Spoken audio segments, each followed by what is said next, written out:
We're going to begin. I'd like to welcome you all to Mount Pleasant Primary School. My name is Kate Robinson, and we'll begin by acknowledging the traditional owners of the land on which we live and learn and pay our respects to elders past, present and emerging. Thank you all for joining us for the first Read Ballarat event in person.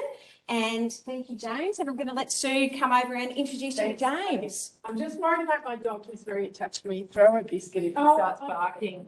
When she leaves the site for me, because I'm going to stand over here. Thank you, James, and welcome. James has driven from his school to be here today. Nice to see everybody. Well done, Kathleen, for offering. I don't know if any of you were actually there when we did our first blended event with Jocelyn C when we attempted to do WebEx. And it was in the early days. WebEx and live, and it was tricky, wasn't it, Kathleen? But look at that, now she's just all over it, which is good. And James is in person there. I think we're all loving seeing people. Kate and I were at a principal's thing today, and so was Robert. But also, like I know a lot of people who are intending to be here tonight have logged in, so also loving that flexibility of being able to do that. So I hope we still stay with in-person things, even though it's certainly convenient to log in when you're driving around to basketball practice and everything. Well done, everyone, on getting here. What a massive term. I think we're all maybe feeling a bit tired, and our kids are, I joke, jokingly, said when I came in tonight, I'm grinding to the finish line a little bit of this term. So, James, lovely to have you here, and I think fluency for all of us. I know a few schools, Mount Pleasant, we're focusing on it. We're doing a PLC inquiry at the moment. It really is that next step when you feel like you've kind of got phonics under your belt at your school. How do you get kids over that next sort of bridge to being fluent readers, which we know is so important, particularly moving into year 2 and year 3. So that's something we're really interested in learning from you, James. And also I said to James, don't just jump into the nitty-gritty of fluency. James has got a really interesting background and has done some really interesting things. I'm keen for you to share with people that about you, James. And also James and I met, I was going to say online, but that's a really creepy. But again, one of the benefits of COVID was we were kind of getting our connections online and seeking out Facebook groups. And I got onto Twitter. Shay and I are like little Twitter buddies now. Although Shay, we're still sort of novices because Shay texts me about something that was on Twitter. Comment on it on Twitter was really late at night. So that made me laugh. So we're older than you, so we have trouble sort of staying in that world. But I kind of started to follow James, and he was commenting and sharing really interesting things, and then came to some Read Ballarat things, and it's been wonderful to make those connections, I think, across schools, which like Kate and I have, and Robert and I have as principals too. James is a learning specialist at his school and has teaching foundation, and has this fantastic blog called Laying the Foundations, because I also think a bit like me, James, we've become more and more interested as to where it starts, because that's where the really important things happen. And part of the revamped Basto, aren't you? You've got a place in that. I need to do that. What's it called? I always forget it. The teaching. Because I had a bit of a soft launch. I don't know whether you guys are aware that Basto has been rebadged. So Basto is now called the Academy of Teaching and Leadership. Yes. And they've got a teaching excellence program. Yeah, and so they recruited how many of you? They put out, you had to apply. It's a really onerous. Yeah, so there's 10 master teachers, and then I'm one of the 250 participants. Yeah, and so every week James has some time in there. So I think that's really interesting for us to know that Basto no longer exists as Basto did, and to kind of also people might want to ask you about that, James, like what sort of courses will be available for us, and what you kind of come out doing. It's interesting. Anyway, that's enough of James. Welcome, James, and thank you for coming, and we're really excited to hear from you. Thanks so much. And it's so much nicer seeing you in person. Yes, yeah. I'd like to also acknowledge the traditional custodians of the land. We meet the Water Room, in respect to their elders. And anyone either online or here in person who is the First Nations person. So who am I? Start with that. I'm a teacher, so I teach foundation, and I love it. And that's what I do for most of my hours. I'm also the learning specialist at my school. I get 1 hour a week to do that. So most of my time I'm in the classroom teaching. Been teaching for just over a decade, and about half of that experience has been in the Northern Territory in a remote Indigenous community, which was very challenging, but also very rewarding. And one of the real rewards that we had was at the end of the first year in the Territory, we sat down and realised that our reading program wasn't effective. Our literacy program wasn't getting good results.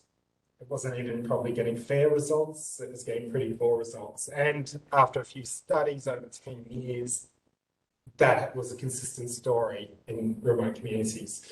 So we got offered this chance to do this thing called DI, which is direct instruction. And all I knew about it at the time was that you'd be reading from a script.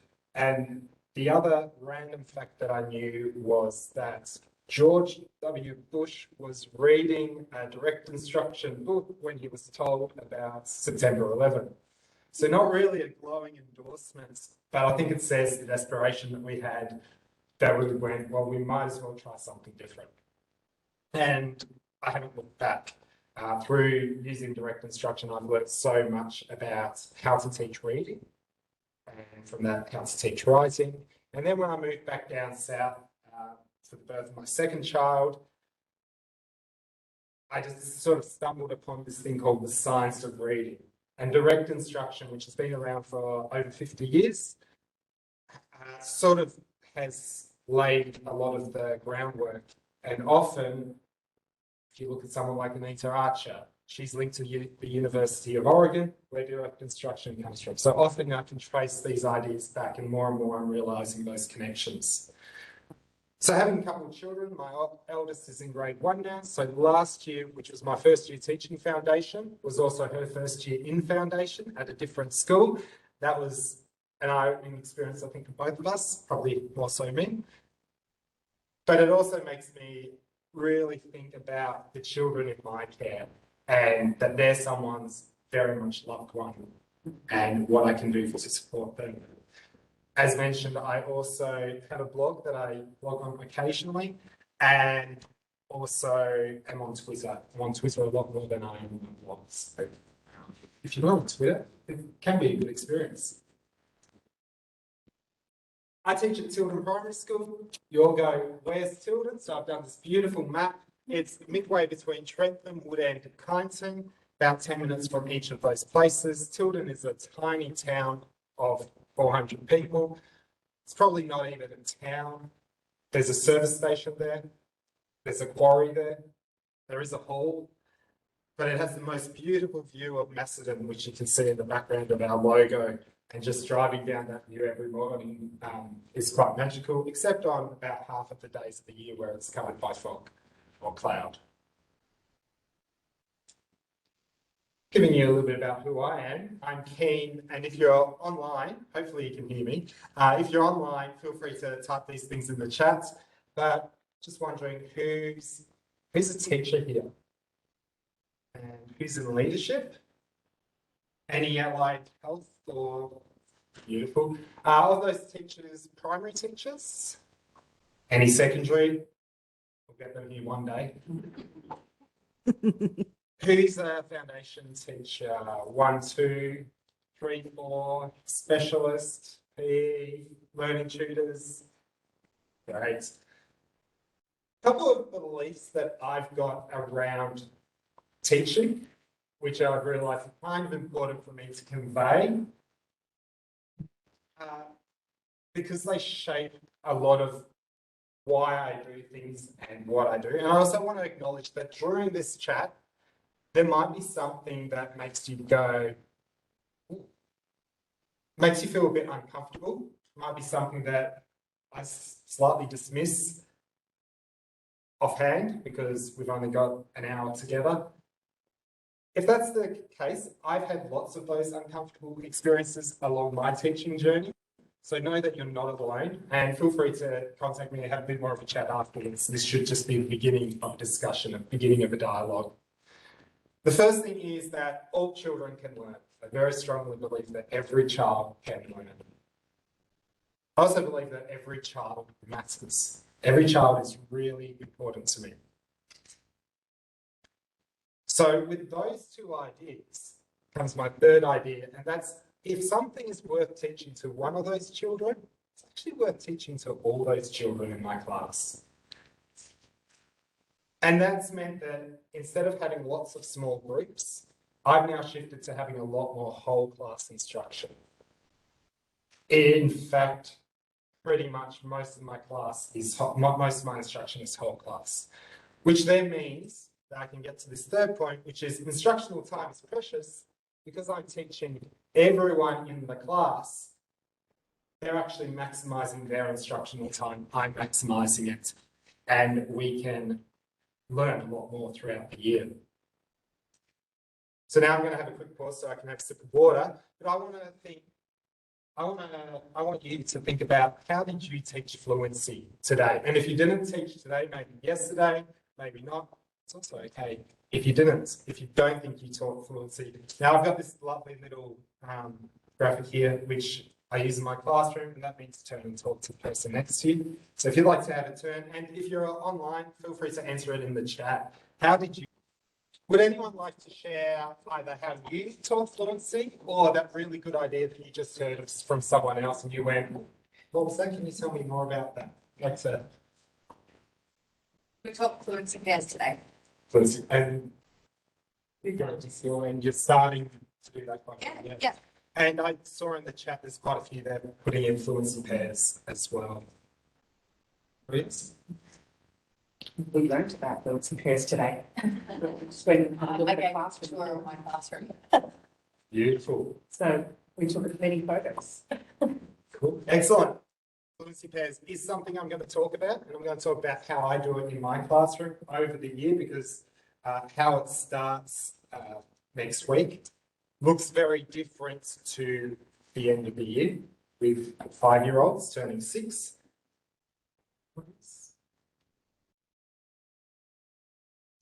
So Kristen online says she works 1-to-1, so paired fluency was with her. So with her paired fluency, beautiful. And I also saw there was something about repeated read of text in the chat there as well, which we're going to get to that idea as well, the importance of repetition in building fluency. So fluency is a bridge, and it's really the bridge between word recognition and language comprehension. So all that work we're doing around phonics and being able to decode, and also on the other side, making it sound nice. Fluency is about reading words accurately. It's about reading words at a good rate, and it's about making it sound natural as well. So the accuracy and the speed, we tend to talk about as automaticity. Not me personally, but actually a lot of the literature. So it's being automatic and understanding that that word is what it says as quickly as possible. But then the expression or the prosody, the stuff that makes reading aloud actually really interesting, is referred to as the prosody. And they're sort of the two pillars of the bridge. And you can't have a bridge if one of the pillars is strong. So it's about building both of those things. So we're going to look at those two things as we go through. Even though there's 3 things there, these two are often lumped together.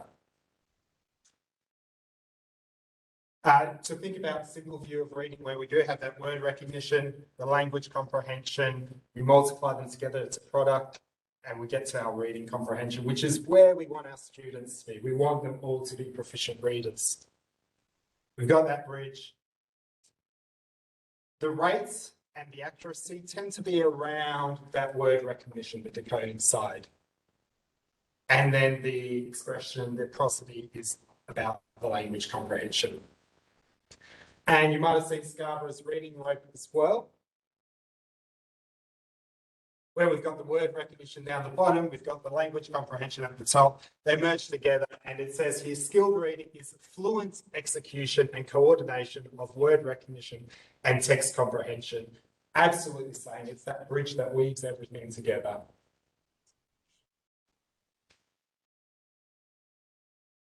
Oh, okay. So thinking about what you did with fluency today, and from the hubbub there was quite a bit of teaching about fluency. Just think about what aspects did your fluency instruction focus on. And now I've got another little means of participation thing there, which I stole from Brad Newen, who's on Twitter as well. And this one just tells my class that they need to point. Now you can try pointing at the screen, but as a teacher, it's really hard to see where kids are pointing at the screen. So I've taught my preps that if it's on this side of the screen, they need to point to that window. And we have a nice big red wall in my class on the other side. So if it's on that side, they point to that wall. The beautiful thing is, kids can point really smallly in front of them and I can still see it. It comes back to that idea that every child matters. And so I want to hear what they have to say. And I want to give them the space to be able to say that, be confident, even when they're not feeling confident. So normally I'd say something like 3, 2, 1, point. And that would be your cue to point. So which aspects did your fluency instruction focus on? 3, 2, 1, point. Fantastic, hands down. And I probably should have also given you an option if it kind of met both those things. So you mentioned Jocelyn Seamer, so I thought I'd slip in a Jocelyn Seamer thing. It's funny, since thinking about fluency and starting to prepare about fluency, the amount of fluent stuff that's come out around about fluency has been a lot. Whether that's just how much there normally is, or whether I was just aware of it more. This is, I think it's Jocelyn's most recent blog, a quote from that which says, "Fluency is not an activity we do or a specific skill to develop. It's the product of great instruction across a range of areas." I disagree slightly with the first part, but I really take her point that it is that if you get the word recognition stuff right, if you're getting the language comprehension stuff right, then the fluency is a natural practice between those two. And she uses the word product as well. It's about both of those things. So it is about bridging those two aspects together. So I'm going to jump into teaching automaticity. I like to separate things in my teaching a little bit so I can really focus on them and hone in on them and make sure that kids get the skills that they need. Fluency is no different. So in order to teach automaticity, students need to be able to recognise words. They need to master that skill. What do I mean by that? Well, mastering means that they know it as well as they know their own name. It's not pausing to think about something for 3 seconds before they can tell you what sound it is or what word it is. It's knowing it really, really quickly. Hopefully, like you all know your own names, although being a Thursday afternoon, that might be a bit dubious. This means that we want as many words as possible to become sight words, which means they need to be orthographically marked, which means we need to explicitly teach a lot of words, which means we need to teach phonics. But that's not enough. And the point of teaching phonics is so that we don't have to teach phonics anymore. And then we get to explore morphology. I said and then, they should actually kind of happen at the same time. When we're reading a text, if you're getting 99% of the words right, you're pretty independent. If you're getting about 95% correct, it's pretty it's instructional. It's really helpful to have a teacher in the room teaching you that 5% that you don't know. And if you're only getting 9 out of 10 words right when you're reading, that's just frustrating. Maybe pick up a medical text and see how frustrating and unenjoyable that experience can be. And how many words do we need to read per minute? McGuinness suggested in 2006 that over 110 words per minute is what we should aim for. Now, if you're using Dibbles or a cadence or one of those measures, they often aim much higher, which I don't think is a bad thing. I think our expectations should be really high. But if you're reading more than 110 words per minute, you'll be pretty right in terms of fluency. Got a little fluency activity for you. In a moment, there's going to be a bunch of words pop up. I'm not going to test your word reading. I'm going to test your colour naming. You need to say the colour of each word that's there and see how quickly you can. So they'll all pop up together. See how quickly you can go. So you're saying the colour, and you might like to say it slightly out loud. Let's go.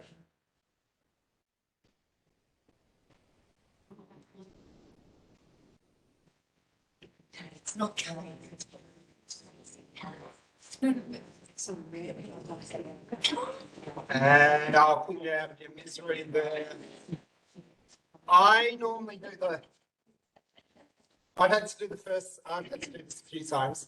I normally get the first line okay, and then I get to this about the word red here, and I say red instead of black. You can see the frustration there. And what that actually shows is how powerfully mapped those words are in your mind. You've orthographically mapped them, fantastic. It shows you the power of reading.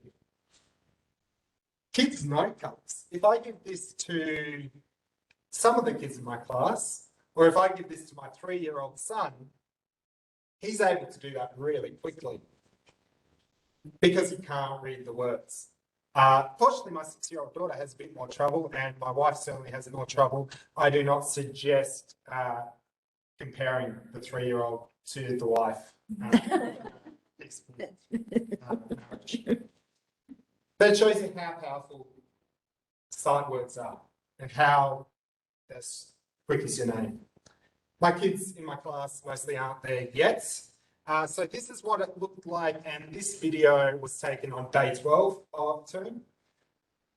My day 12 because perhaps had a few rest days. So through the video, there's no sound in this one, you can see I'm pointing to each sound and getting them to say it. So I'm tapping the sounds. If it's a long sound, I'll hold it for a second underneath it. And my students will be telling me each sound. Now, this is recorded using a visualizer. If you don't have a visualizer in your classroom, you should pester your principal to get you one because they are massive time savers. I put any worksheet underneath one of these. And then I just had it through the camera, pressed record, and I was able to record what was happening. Also had my students' voices in the background. And then I'd start building words with it. And then you sound it out. I want them to be really accurate in the sounding out, because if they can't sound it out correctly, they can't read the word correctly when we get to the word reading stage. So generally when I introduce the sound, it's about 3 days later that we'll start reading words with that sound, because we need that repetition. So here I'm going to sound it out, say it fast. What word? Something else really important to do, don't stop between the sounds as you're doing it. So if you sound it out as this one, and my S is back upside down. So, sit. I think I made a mistake on the I, which is why it was there. But if you're going sit,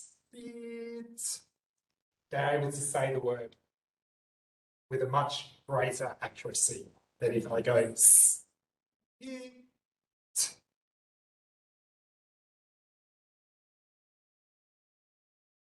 Talk about how they do some lovely sitting. The next word that I did do on that day was sit, and then I did sap. I'm very limited, given that they knew about 5 or 6 sounds then, with the words I can do. Every time we read one of those words that kids might not know what they mean, I will give them a definition. So now my kids all know that sap is the liquid inside a tree. This is what my class did today, not with me, but with the lovely relief teacher who was in my class for me. We went through and sounded out each of these words. So we would sound it out again, say it fast, what word? Sound it out again, say it fast, what word? Sound it out again, say it fast, what word? We're not really going for pace here yet, we're going for accuracy. We will get pace, some of my students are getting that pace up, but I want all of my students to get it. There is a full stop at the end, it's on my screen, not your screen. The other thing that we do is then after we've done it a few times, I will differentiate by choosing one or two students who I do know have been able to sound it out and read it. They'll read each word, and then I'll ask them a comprehension question about it. I'll say, who sat on the dog? I'll go, an ant. And then I'll say, what did an ant do? And I'll go, sat on a dog. First few times we did this, we did it up on the board. Still up on the board, but I also print this out for every child. So they've got it in front of them, just like this. And then I give them a picture of an ant, and I give them a picture of a dog, and they have to glue them on. I deliberately give that after, because I don't want them to see the picture of the ant and the dog and go, oh, that word must be ant, and oh, that word must be dog there as well. And then tomorrow, they get this sentence. And because again, they get the ant and the dog, I'm checking their comprehension. This time, the dog sat on an ant. So I'm interested to see how many of them picked that one up. Any questions about? So I would just a comment, I suppose, is that it wasn't until and Shane would be the same to Shane and I did the same course together that we would have thought about adding that definition of the word in at the time, you know, how important that is. And that's that four-part processing model, isn't it? That you get that orthographic mapping quicker if you add that definition of the word at the same time. And I just, I think some of, I'm just interested in that in some of the commercial phonics programs. Like, do you use a commercial program or you're using your own? And We use our own. yes, yeah, and because you would have come with that knowledge to set that up. Because the commercial ones often don't have that meaning component in there as well. Yeah, so that's just an interesting little aside that I'm thinking about. Yeah.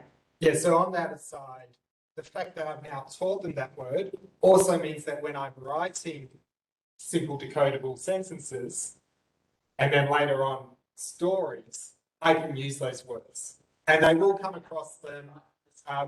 We do use Decodable Readers Australia's Decodable Readers to give the students extra practice. So I actually want to teach as many of those words so that they're not unfamiliar to students. But it's really important. Nonsense words are great to assess someone's ability to decode words. We don't need to teach them nonsense words. So this is what we did. This was again week 12, day 12. This was my paired reading, or my partner reading, except it wasn't partner reading yet. I was sort of everybody's partner. We're just sort of establishing that. But they looked at each sound. You can see it's very much sounds and then a couple of words that they could sound out and then say fast. So they're not automatically saying these words yet.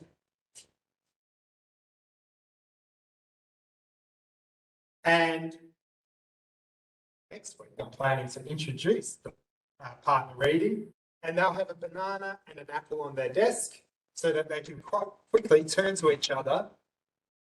We've got tubs under our desk, so they can also keep the read in their tub, pull it out, have a look, turn to their partner. Apples go first, bananas listen. Bananas go next, apples listen. When we're doing that, I want to see every single student's finger on the word that either they're saying or their partner is saying. It's such an important visible thing for me as a teacher to go, right? Everyone's focused on what they need to be focused on. And to also identify that partner has absolutely flown through their sheets and these ones are struggling a little bit. and might need me to come and rove with them and give them a bit of extra support. So it's a really good visible prompt as a teacher. Because by term 4, week 3, last year, this is what my students were doing, and I was giving them about 45 seconds to see how many words they could read. They might not get to the bottom, and that's okay. If they did get to the bottom, I've also taught them go back to the start and read through again. That week we had, or the week beforehand, we'd had quite a bit of issue with middle sounds in words. So you'll see that there's pits, pats, pots. So really making sure kids are focusing on that middle sound in those words. Beak, back, seek, sack, sock, soak. Again, not just the middle sound, but we were also looking at how to finish a word with the sound. So the CKs and Ks there. And down a bit later, we're getting into multi-syllable words. Confident was a vocab word that we learnt in our comprehension set lesson. We were doing a unit on royalty. So there's king, royal, queen. We'd also read about germs, surprisingly, after coming back in term 4. And so there was that word there. Yeah. So that was one of those nice things where there's a bit of congruence between what we're doing in different areas and they're just merging there. Some students only get through a couple of rows and are really still at the sounding out. Others are getting very much, especially by the time we've repeated it a few times. And I'm getting to the stage I'm only going to give them 30 seconds instead of the 45 seconds, just so it's a quick touch base, but some kids are getting right down towards the bottom anyhow. One way to do partner reading as well is if you use Dibbles or something, you can get a list of you can rank your students from highest to lowest, cut that in half, and then pair up your top student with the top of the second half, rather than the very top with the bottom, because then that difference can be quite difficult to manage in the classroom.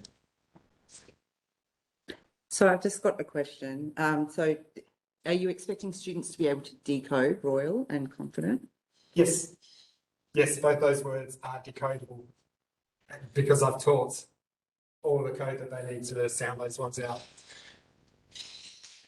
So now we get into the prosody side. Thing I love doing is reading to my kids because it gives me a really good chance of modelling what expressive language can sound like. So I try and model lots of things, not those dresses, but I model lots of reading to my students. It's so important. Second thing, which was picked up in the chat earlier, is repetition. Repetition is the key. Repetition is the key. The key is repetition. So it's okay to repeat things. You don't have to try and create a new thing every single day or even every single week. You could be reusing the same things. That's good. It also helps with routines. I do a lot of choral reading because I'm doing whole class instruction. We'll read things all together. And because I've taught them all the same code, we're all able to decode it together. So we do a lot of choral responses. We also do a lot of choral reading in my prep class. We do lots of partner reading,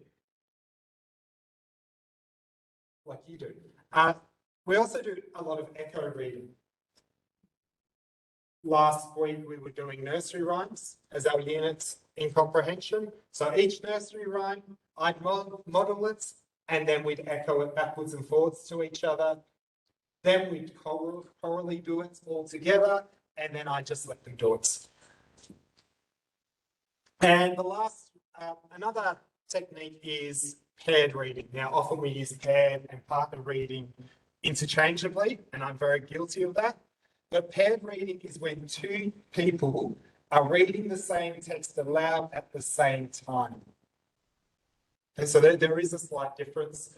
I don't think anyone's going to come into your class and observe and mark you down for that. I would also like to point out the irony that I've chosen matching socks as pair of socks there, because I never wear matching socks. Then we get, what sort of texts can we read? Books are great, whether they're decodable ones in the early years or whether they're some of your leveled readers that you no longer send home because you don't want to send them home, but they're just sitting there gathering dust and you're going, oh, we've got 6 of these books, what do we do with it? Put them in classrooms, especially once they get sort of above the level 10. Put them in classrooms and then kids can have the same text in front of them. They can be reading them to each other. Readers' theatre or scripts are great for practicing fluency. Songs. We've also got poetry. And speeches are fantastic. When we're doing this, keep in mind we're asking the kids to repeat something again and again. It's good to give them a purpose for that. And performance provides practice a purpose. So think about ways that you can get your kids to be performing. It might be getting up in front of their class and performing. It might be getting up in front of the assembly and performing. It might be dividing your grade 5, 6s and sending one group to each class to perform to different classes at the same time. But really giving them reasons to practice, reasons to improve, reasons to get better. Another aspect is maybe technology plays a role in this. Maybe you've got Seesaw or something like that, or Google Classroom still set up. Kids can record themselves and they can send it home, or they can record themselves and then you as a teacher have a handy snapshot of how they were reading in term 1, and then come report time, you can listen back. What were they reading like in term 1? What are they reading like now? This is how their fluency has improved. It's also easy to send it home that way. So possibly in my prep class last year, again, this was term 4, we were teaching about royalty. So we'd read the story Cinderella. And so I wrote this version of Cinderella, which has code, except for the word fairy, that my students can completely decode because I've taught all the other code that they need there. The way we do it is I gave them all that, and then chorally we started reading, and we read a bit, and then I got them to do that in partners.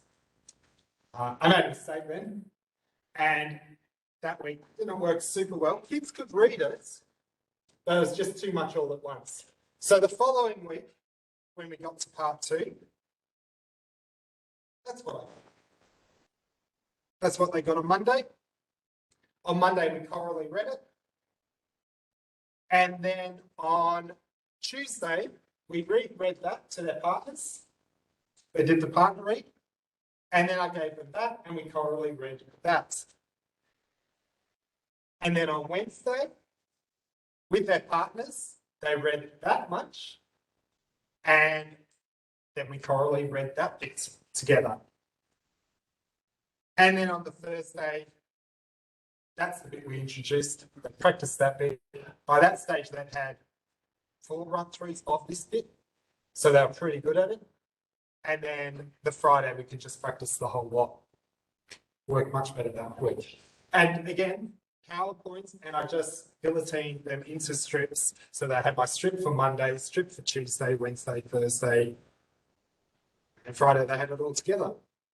Of course, you do have to make sure that they're gluing them in the right way in their books next to each other. But by term 4, we had got pretty good at that.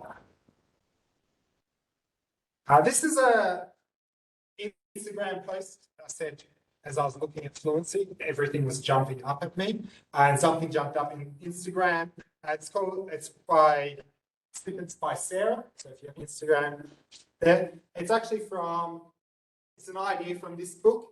But they're using highlighter rather than just bolding a word. So you could do this echoing, or you could do it partly, you could do it chorally. But what I like about this is that it's individual sentences. So really thinking again at that sentence level rather than a whole text.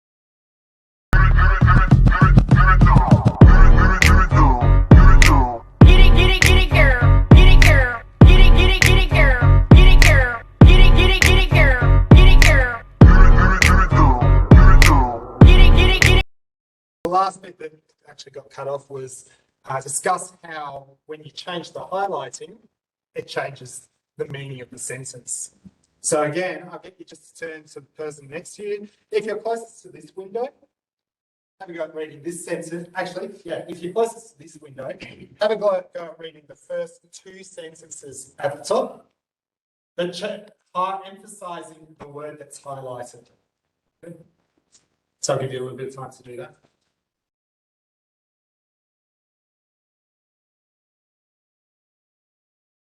What I like is it can be such a short task, just even that top bit, that can really give students that feedback of, it changed.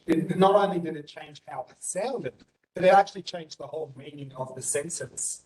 And then you can move on to students marking up their own sentences and thinking about which words they would select to highlight.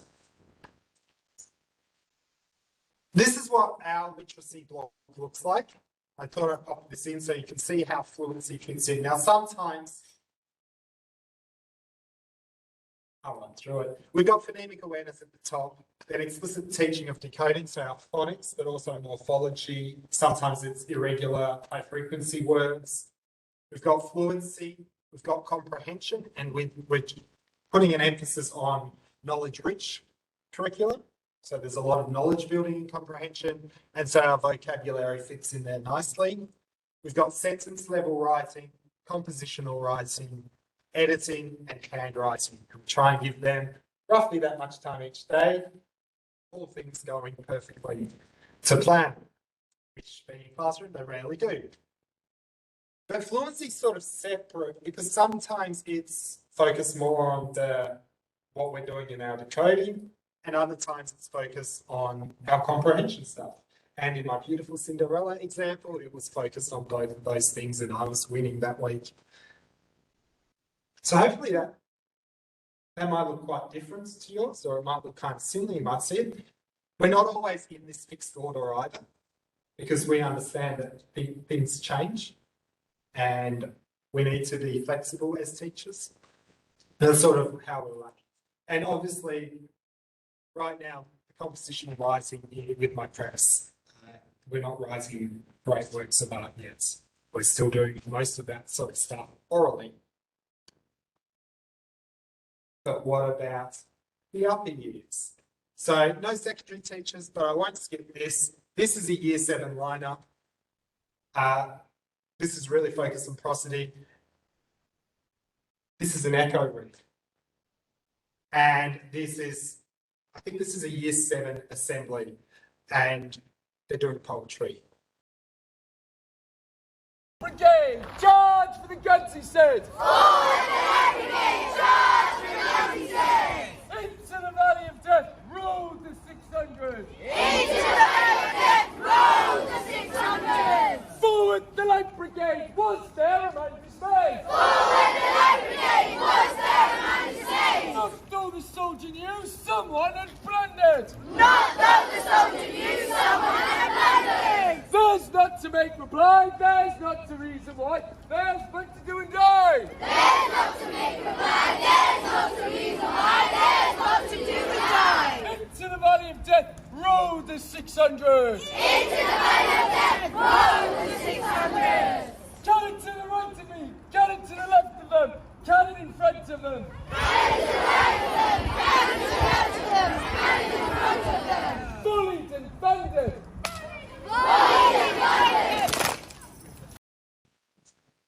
Teaching is absolutely an art. That's Cumberland School. That's from Twitter. So if you need another reason to join Twitter, there you go. And what I love is that even though it's an echo response or a choral read, you can still absolutely see the expression, the joy that's coming through in that poetry. Our grade 5-6 class, I was talking to my 5-6 teacher, and this is what they've been doing.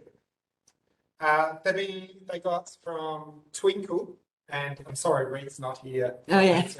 But, mention that it's from Twinkle. They got this script from Twinkle, and there's 6 different roles in it.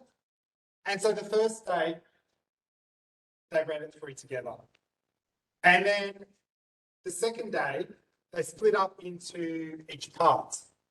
And each part read the whole thing through together. So they split up in those groups.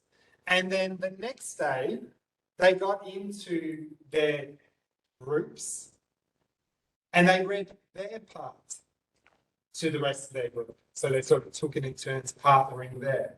And then the aim is that they'll keep practicing this and then they'll go to each class. There's about 5 groups, 4 groups, I think, and they'll go to the different classes and they'll perform to each class and we'll get to see it. Something really interesting that the 5-6 teacher noted was of the narrators, the weakest reading student who was a narrator, and because the narrator's the largest part, he selected those students as his strongest ones, but the weakest of the strongest was actually, by the time they got to doing it in their group, was the person with the most expression and built absolute confidence, not just in him, but in the rest of the class. They were all able to achieve that success. Our grade 3 to 6 model for the literacy block, you'll notice that the decoding stuff has flipped the coin into the encoding, and it's now spelling, and we use spelling mastery, which we've started implementing this year. We've still got fluency, we've got comprehension, including vocabulary. There's independent reading, which I'm not a great fan of, but we've now reduced that to 5 minutes, and that 5 minutes is when the music's going, the kids come in, they pick up their book, and they read quietly until the teacher's ready to start the class. So there's a little bit there, but it's not 20 minutes or 30 minutes, because generally, if you're doing that much instructional reading, it's a waste of students' time. Our instructional time is precious. We need to make it count. We've got sentence level writing, compositional writing, and you'll see there's big question marks there next to how long they take because we're still playing with this model and trying to make sure that it's working. We've got editing and handwriting there. Handwriting every day, including a couple of longer sessions to really explicitly teach it. Our intervention program, we were really lucky. We had Natalie Parry work with us, and so she happened to be there. She also works for some universities and things, and she was just really wonderful at helping us build a literacy intervention program that works in tangent with what's going on in the class. So she fortunately, she's left us, but our new literacy intervention teacher teaches our groups with phonemic awareness, there'll be some spelling, and for the younger years, that spelling is very much linked to what grapheme phoneme correspondence is being taught in the class that week. And then she'll also explicitly teach those grapheme phoneme correspondences because those students in the intervention need more repetition, need more practice. And because they need more practice, they need some fluency practice. She'll ask them some comprehension questions about what they've just read. And then there's a sentence level writing. That's normally a dictated sentence from the text that they've just read, because the text they've just read has the code that they're working on. Now I'm getting into a technique that I picked up in the NT, and this is one where kids are accurate, but you want them faster. So it's not all about how quickly you can read, but there, as a foundation, early years teacher, you learn that some kids, even though they know the sounds really well, still just want to be really slow and sure. And so this is about just nudging them a little bit, just nudging them a little bit quicker and quicker so that they trust themselves, so that they build their confidence. This is something I only ever do one-on-one with a student who trusts me. Because if you do it incorrectly, it can damage the confidence of the child. I called it running the buffalo because when I was in the Northern Territory, I was teaching the community we were in was a cattle station. And for some reason, they decided buffalo would be a wonderful stock to have around. So when you went running in the community, you had to be careful not to run into a buffalo. If there was a group of buffalo, you'd generally be okay because they're the females. But if there was one buffalo, you turn around and you run the opposite direction as quickly as possible. One of my colleagues didn't realise there was a buffalo one day until they were probably me to you, Kathleen, away. And then they ran faster than they had ever run before in their life to get away from that buffalo. So I call it running the buffalo because you actually want to avoid getting hit by that buffalo. And actually, as the teacher, you don't want to hit the child. So I've got a story there. And then you'll see a strip of paper moving along and sort of pushing them along. And that's really just giving them that nudge to move on. I was going to also say that the child should have read the story first so that you know that accuracy is not the issue. You need to know that accuracy is not the issue before you're pushing the pace. There's no sound. You can see her beautiful finger tracking.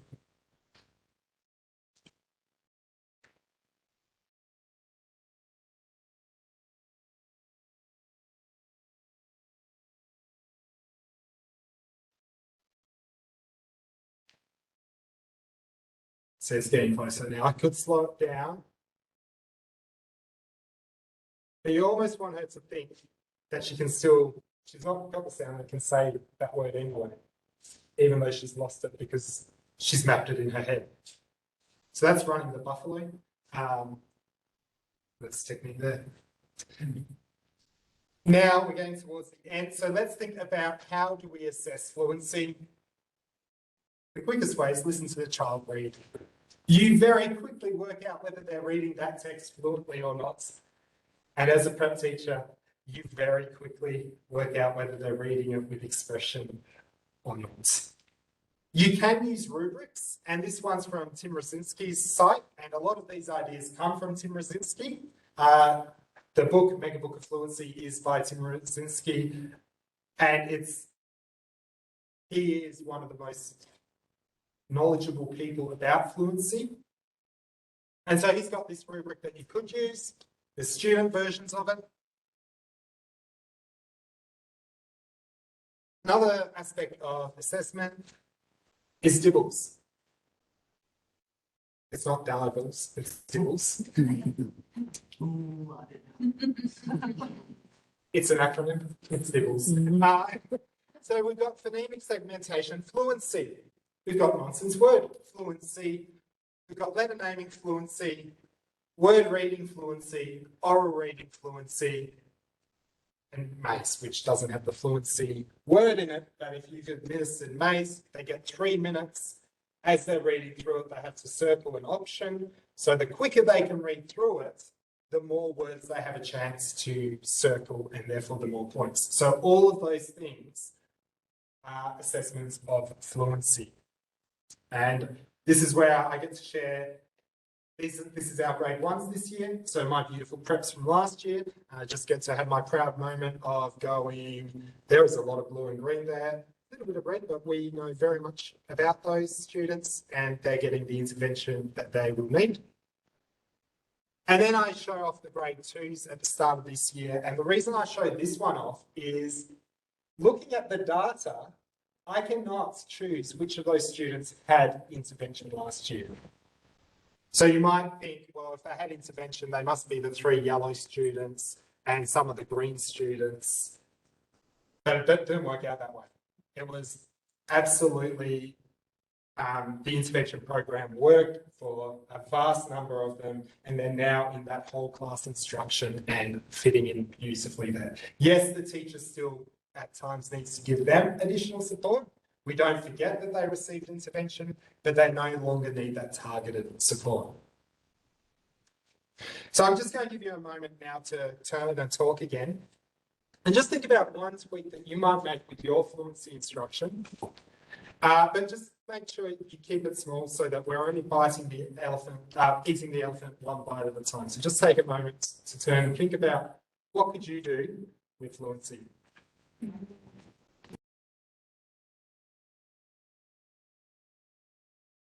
Anyone like to share, again, either something they just shared or what your partner just shared that you went, yes, I want to do that too. Small things might be just. We've all learned a synthetic phonics program, and we've noticed recently that a lot of our students are dropping the initial sound. And listening to you when you're saying, when you're teaching to decode and blend, don't say at to incur at.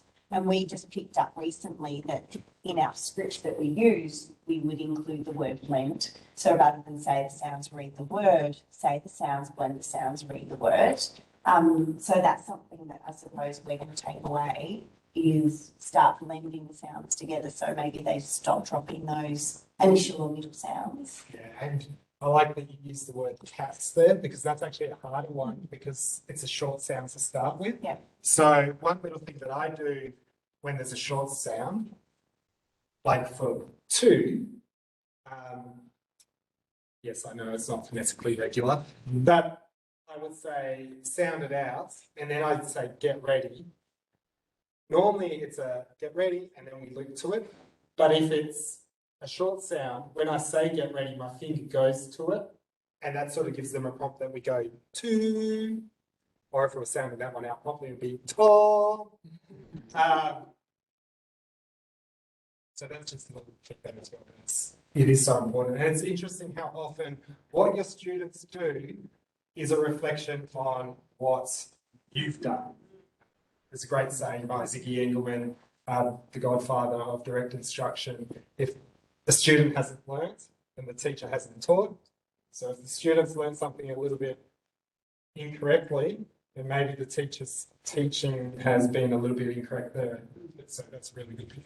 And can I just add to that? We had our reading night, reading information night, and we shared with parents on Monday. And to share that with your families is so critical. We had so many parents on Monday after the reading night said, "Oh, Emma, I have not been doing that at all. I've been going to at," and then they say cat. Yeah. Switch that last one. So important to share with the parents as well. Yeah. If you join Twitter, I will share. I will share a video I'm going to send out to the families. It's just a short 5-minute video that unpacks exactly how I teach it so that they know how to mirror the language that I use at home. All right. Quick plug for myself. If you've got any questions, there's my email address, my website, foundations.weebly.com, and Twitter, I'm at JDT Dobson. Are there any questions and any wonderings?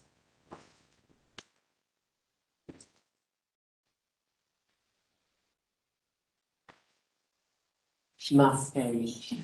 People have taken lots of notes, James. Yeah. That's just. Wanderings of Mars, like, that was really good, but I don't even know where to begin with all of it. Yeah. Because, like, we're really at the start of changing things up, and we've been doing it 2 people, and then we brought it to another 2 people, 1 left.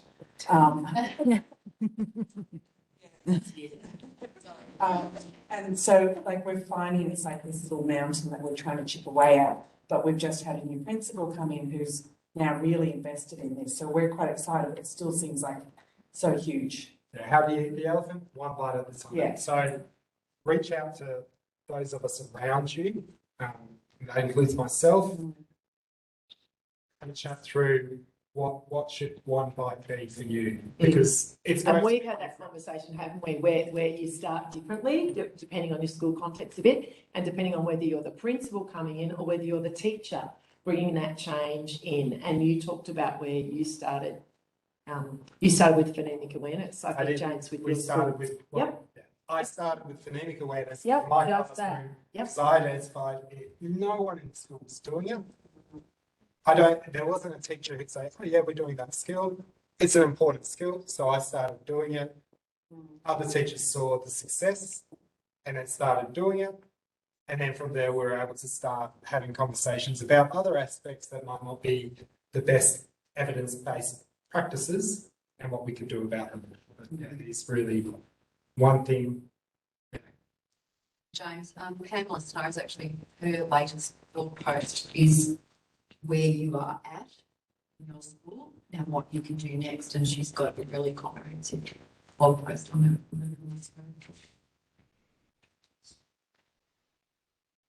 And those early days are tough.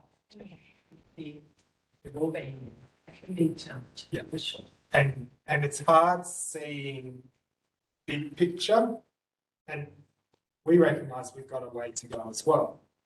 But we also look back at where we came from, and it was just one step at a time. And even though we want to rush, to sing the Pam Snow quote, we need to hasten slowly. Even though there's that, and you feel like a really urgent need, every child matters. But we can only do one thing at a time because we're time for as teachers. Yeah.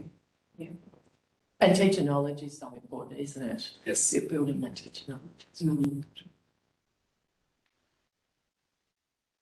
But there are also programs, commercial programs available that can help Yeah. in this stages. Was that you who had a conversation with someone about that on Twitter? Is that the program conversation that was your recent one? My most recent Yeah, blog is the James wrote about that. conversation, our commercial programs. Yeah. Thank you for your time. Still hot water, I think. Yeah. Lots of mistakes. Yeah. James, thank you. Thank you so much. Yeah, I was going to say thank you. And I think we kind of got a big picture there, didn't we, in our life in year 7 and being able to see that progression you shared, what that literacy block looks like and how we can see, because it's not a different focus, it's a progression through there. And you just did that really nicely, James. And can we just think about for a moment the teacher who teaches James's child in prep? Having James come into parent-teacher interviews, and what a tough, I would pay anything to do that, apply more there, because your daughter goes to a school that does have a bit of a different approach to what you. But they're at the start of their science and reading journey. Yeah, They did James come, helpfully shared. they did come to visit me in my class last year, and yeah, they're absolutely earlier in the journey, but reaching out and trying to get beyond. And we're probably certainly at the stage, I think, at Reed Ballarat where we've had a lot of presentations where we talk about things in theory, but we would love to see James teaching. I know we would love to have some videos up, which are another principal here today. Someone asked one of their teachers, we would love to actually see what that 10-minute or 15-minute session looks like. So then as a school, we could say, let's have a look at what explicit teaching and handwriting looks like in prep and year 6 and some things like that. So that's next stage for sure. Yeah. Yes. Any other? That's right, Robert. I think it is really powerful, isn't it? Yeah, actually true. We talked about that today. We talked about the importance of demonstration of seeing something, is what you think, can be different to what it is in reality. And the other big takeaway from me too is also, something we grapple with a little bit is this idea that structured literacy is boring and that we're, taking the joy out of reading. And I think we could see from, that program there and also those children with that poem, it's joyful when you can read. Like it's just, it's a joyful thing to do. It gives joy rather than it takes the joy out of reading. And those explicit phonics lessons are just, they lay the foundation. That's there. Have you all remember, Susan? With the quotes, everyone can quote people like that quote of nothing kills joy or engagement more than not being able to read. Absolutely. Yeah, absolutely. And sometimes in the early years, there is that really monotonous, repetition, slow, steady. As a teacher, it's tedious and painstaking, but then you hear one of my grade 1 students who start of the year last year, parents were concerned that he was going to be dyslexic because they think dad's dyslexic.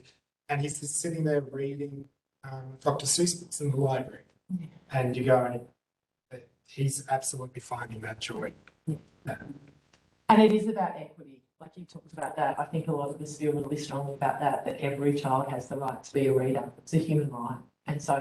And that's our job from 9 to 3:15. So if you kind of don't want to do that, you've got to do something else. But that is, that's what we've got to do. So I think we all feel that moral imperative too. So thank you again, James. And I'm sure